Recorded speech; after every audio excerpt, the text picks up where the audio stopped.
নমস্কার বন্ধুরা, Kokkalis fantasy চ্যানেলে আপনাদের সকলকেই স্বাগত। ভিডিওটা যেহেতু গতকালের, তো একটু দেরি হয়ে গেল ভিডিওটা ছাড়তে। তো সকালবেলা মানে গতকাল আর কি একটু মাছ করেছিলাম বেগুন দিয়ে, দু রকমের মাছ, রুই মাছ আর আমার জন্য একটু ফ্যাসা মাছ। তো ফ্যাসা মাছটাই আলু বেগুন দিয়ে করব। এই যে মাছের আলু আর বেগুন, আর এইগুলো হচ্ছে আলুগুলো মাংসর জন্য কেটে রেখেছিলাম আর কি। তো যাই হোক, সকালবেলা রান্নাটা সেরে ফেললে না ঝামেলাটাও অনেক চলে যায়। তার মাঝখানে আবার একটু ডাল সেদ্ধ রেখেছি মেয়েদের জন্য, মেয়েরা খাবে। আর এই হচ্ছে চা। তো সকালবেলা উঠে যদি একটু চা দেখি না, মনটা সত্যি মানে খুশি হয়ে যায়। যদিও ওই রাহির বাবা করে, খুবই ভালো হয়। আর এই এয়ার ফ্রায়ারটা দেখেছেন কি নোংরা হয়েছে, তো এয়ার ফ্রায়ারটাকেও আজকে একটু পরিষ্কার করতে হবে। এয়ার ফ্রায়ারটা সেরকমভাবে চালানো হয় না, তবুও মাইক্রোটাও প্রচুর নোংরা হয়েছে, সেটাও পরিষ্কার করতে হবে। কত কাজ জমে থাকে রান্নাঘরে ভাবুন। আর আপনাদের আরেকটা জিনিস দেখাই, দেখুন, ঘর ভাবেন সবসময় আগোছালো থাকে, সে নয় যে সকালবেলা উঠে এরকমভাবে সাজিয়ে গুছিয়ে আমি ঘরটাকে রাখি। তারপরে আমার দুই মেয়ে মিলে যা করা সে তো করে, সে তো আপনারা ব্লগে দেখতেই পান যে কী করে। তো সেখানে আর কিছু বলার নেই, এরা এখন ছোট, যার জন্য অনেক কিছু মানে আইডিয়া করেও সেটাকে ক্যান্সেল করে রাখতে হচ্ছে। কারণ ভেবেছিলাম মিস্ত্রি ডেকে পুরো ওয়াল সেটিং আলমারিগুলো করে নেবো প্রত্যেকটা ঘরে, কিন্তু এখন করবো না। করলেই ওরা এই দেখেছেন চক দিয়ে সারা ঘরে এঁকে রাখে। প্রত্যেকটা দরজার মধ্যে দেখুন, দরজা, তারপরে এমনকি ঠাকুরের যে মানে যে জায়গাটা রাখি সেখানেও ওরা এরকমভাবে নষ্ট করে রাখে। তো ঘরটা একটু ঘুরিয়েই দেখাচ্ছি যে কত পরিষ্কার থাকে। সেটার বাইরেটাও একটু চলে এসেছি, দেখুন কীরকম মেঘলা, কদিন ধরে তো বৃষ্টি হচ্ছে। তো কিছু টবও কিনেছিলাম, আর এই গাছগুলোও কি সুন্দর উঠেছে। কিন্তু রজনীগন্ধাটা বুঝতে পারছি না, জানেন তো, রজনীগন্ধা এখন ফুলগুলো সেভাবে ফুটে ওঠেনি। আমগুলো দেখুন, দেখেছেন কি সুন্দর বড় বড় হয়ে উঠেছে। আমগুলো দেখলে সত্যিই মনটা খুশি হয়ে যায়। একটা গামলার মধ্যে যে এতগুলো আম হবে ভাবাই যায় না। তাও বেশি মাটি নেই, জানেন তো, মাটি পাবো কোথায়? ওই যা কিনি 2-1 বস্তা, সেই দিয়েই আর কি গাছ লাগানো হয়। এই দেখুন কত ফুল ফুটেছে আমার লক্ষ্মী জবা গাছে, দেখেছেন? এখনও অনেক কুড়ি রয়েছে, অনেক ফুল ফুটবে। আর এদিকে ড্রাগন গাছটা উপরে উঠিয়ে রেখেছি বলে সেটা দেখাতে পাচ্ছি না। পুঁইশাক গাছটা পেছনে আছে। আর এই দেখুন এই টগর ফুলগুলো কি সুন্দর, এই দেখুন কত বড়, একটা গোলাপ ফুলের মতো বড় বড় সাইজ হয়। আর এই বৃষ্টির জল পেয়ে আরও বড় বড় হয়ে উঠছে, জানেন তো। সত্যি মানে বৃষ্টিটা নেই, আষাঢ় শ্রাবণ মাসের বৃষ্টিতে গাছগুলো সত্যি সতেজ হয়ে ওঠে। কিন্তু এই দেখুন, বলতে বলতে একজন ঢুকলো। ইনি হচ্ছেন আমার বাড়িতে এখন বর্তমানে আর কি শিউলির জায়গা যে আছে সে, এই হচ্ছে কোহিনুদ্দি। তো কোহিনুদ্দি ঢুকলো, এবার আমাকেও আস্তে আস্তে ভেতরে ঢুকতে হবে, কারণ কাজটা শুরু করবে আর কি। আর শিউলি তো এখন করছে না, ভূতটাকে ঘরে টেনে নিয়ে যাচ্ছি। এই দিদি এখন সকালবেলা বাসন নিয়ে বেরাচ্ছে, আর আমার মেয়ে দুটো দেখুন কী করছে। ঘুম থেকে উঠেই এদের কিছু না কিছু আকাম চলে। আর যেটা বলেছিলাম যে শিউলি এখন একটা অফিসে নাকি কাজ করছে, যাই হোক ভালো হয়েছে, ওর জীবনটা এখন অনেকটাই উন্নতি হয়ে গেছে, বা ওর মতন ও কাজ খুঁজে পেয়েছে, ভালোই হয়েছে। কারণ এইসব কাজ সারা জীবন করবে আমরাও চাই না। আর ওর জায়গায় কোহিনুদ্দি, সে সকালবেলা আসে, এসে করে বেরিয়ে যায়, সেও খুব ভালো, ভীষণ ভালো। একদিন অবশ্যই আপনাদের ব্লগে নিয়ে আসবো বা আপনাদের সামনে পরিচয় করাবো যে সে কীরকম। আর শিউলির সঙ্গে সম্পর্ক নেই সেটা না, শিউলির সঙ্গে ফোনে কথা হয়, মাঝে মাঝে আসে মনাদের দেখতে। মাঝখানে একদিন এসে ওদের স্নান টান করিয়ে রেখে গেছিলো, এরকম ব্যাপার।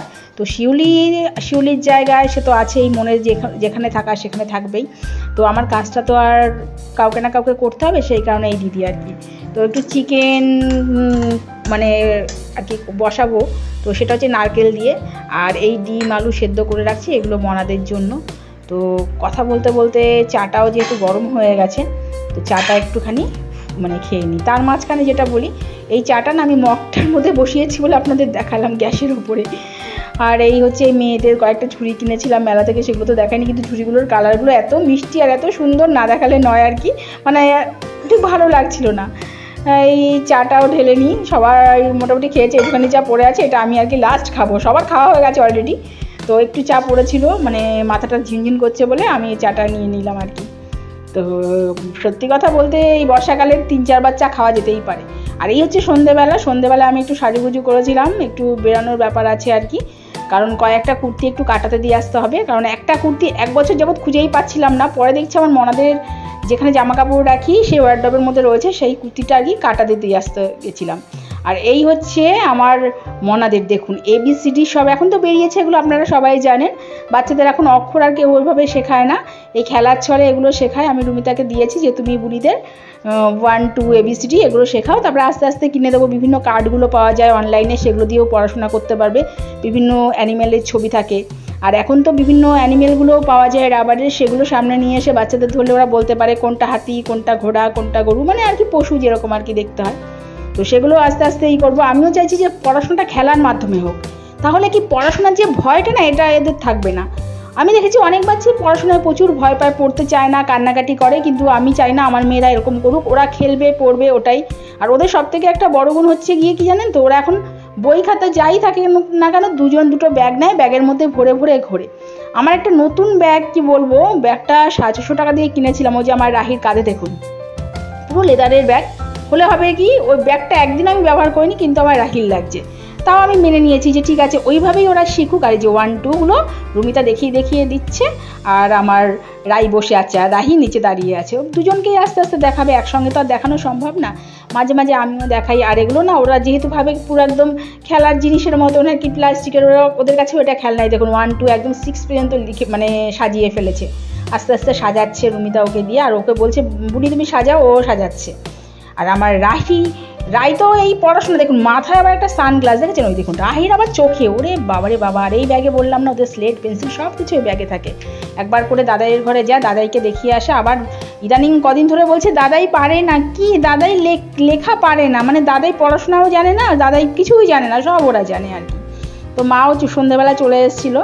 আর রুমিতা যা করছে আমার মনে হয় তাই শিখছে আর কি, কারণ ওর কাছে পড়াশোনা করে, ওদের শেখায় সবাই। দেখুন সানগ্লাসটা, বলুন তো এই বয়সে কোন বাচ্চা আছে এরকম সানগ্লাসটা, ওই দেখুন দেখেছেন কি সুন্দরভাবে পরে নিল। দেখুন পুরো বুদ্ধি হয়ে গেছে এদের, মানে পুরো মানে কীভাবে পড়তে হবে, কীভাবে মাথায় হেয়ার ব্যান্ড পরতে। পায়ের নুপুরটা দেখাচ্ছে দেখুন, এই নুপুরটা আবার নতুন বলবো না ঠিক, এটা ওই জন্মদিনে ও দাদাই দিয়েছিল, সেটা দেখলাম এখনও পায়ে হচ্ছে। তো কিন্তু পায়ে হলো হবে কি, এত ভারী না, পড়লে ওদের একটু সমস্যাই হচ্ছে, বাচ্চা তো হাঁটতে একটু অসুবিধা হচ্ছে। তো নুপুর আরেক জোড়া দিয়ে এসেছি, সেটা নিয়ে আসবো 2-1 দিনের মধ্যেই। তার মধ্যে ওরা যেহেতু নুপুর এত ভালোবাসে, তো পুরনো নুপুরটা মানে এক্সচেঞ্জ করে নতুন নুপুর নিয়ে আসার কথা ভাবছি আর কি। তো ওটাও ভেঙে গেছে বলে রেখে দিয়েছি। আর কিছু তো কিছু পায়ে পড়তেই হবে, সেই কারণে কি করেছি, পুরনোটা রেখে দিয়ে নতুনটা পরিয়ে দিয়েছি। কিন্তু এটা সত্যি ওদের খুব কষ্ট হচ্ছে, রাতের বেলা শুলে পায়ে লাগছে। তো যাই হোক, এনে যখন পড়াবো তখন অবশ্যই আপনারা দেখবেন না। ওই যে দেখুন 1 থেকে 10 পর্যন্ত পুরো লেখা হয়ে গেছে, রুমিতা ওদের দেখাচ্ছে। আবার এর মধ্যে না এই মানে যে প্লাস্টিকের এই নাম্বারগুলোর মধ্যে যোগ বিয়োগ গুণ ভাগ এগুলোও কিন্তু থাকে, জানেন তো। দেখুন আমার ভূত সবার মাঝখানে, আর আমার রাহির অবস্থা দেখুন, দেখেছেন দিদুনকে পড়ানোর জন্য চেষ্টা করছে। ও মানে কি বলবো, আর মানে কি তাড়াতাড়ি যে বড় হয়ে যাচ্ছে, আর বুদ্ধিগুলো যে কি তাড়াতাড়ি এদের হয়ে যাচ্ছে, মানে ভাবলেই অবাক লাগে যে কোথা থেকে এগুলো শেখে। যাই হোক, আজ সকালবেলা দেখুন, সকালবেলা আজকে মানে সকাল বলবো না, ঘুম থেকে ওঠার পরে একটু খাইয়ে স্নানটা করিয়ে দিয়েছি। এখন মোটামুটি 11:30 বাজে। আমার যদিও বিছানা তোলা হয়নি, কারণ এরা অনেকটাই দেরি করে উঠেছে আজকে। তো বিছানাটা গোছানোর আগে দুজনকে চুল বেঁধে মানে স্নান করিয়ে, চুলটা শুকিয়ে গেছিলো, চুল বেঁধে রেডি করেছি। এবার আমি বিছানাটাকে গোছাবো, গুছিয়ে তারপরে আমার কাজগুলো আস্তে আস্তে শুরু করব। তার মধ্যে রান্নাও কমপ্লিট, ভোরবেলা রান্নাটাও সেরে নিয়েছিলাম, যার জন্য আজকে ব্লগটাও সেরভাবে করতে পারিনি, ভোরবেলার ব্লগটা। আমার রাইকে দেখুন, দুটো চুল বাঁধলে কিন্তু সত্যি রাইকে খুব মিষ্টি লাগে, তাই না? আর অবশ্য আমার মেয়েকে আমি মিষ্টি বললে একটু কীরকম লাগে, অনেকে বলে মায়ের নজর লাগে, একদমই না। মা পেটে ধরেছে, মা নজর দেবে, এটা কোনোদিনই হতে পারে না। আর ওদের নজর লাগার কোনো ব্যাপারই নেই। বাচ্চা পছন্দ হয় ফুল, যেরকম মানুষ ভালোবাসে বাচ্চাও তো ভালোবাসে, নজরের আবার কী আছে, এটা আমি বিশ্বাস করি না। যাই হোক, তাও অনেকে বলে যে বাচ্চাদের নাকি নজর লাগলে অনেক সময় অনেক কিছু করতে হয়। সে মাঝে মাঝে শিউলিও করতো, সেই লঙ্কা পোড়া দিত, এইসব করতো। যাই হোক, আজ তবে এই পর্যন্তই রাখছি, নমস্কার।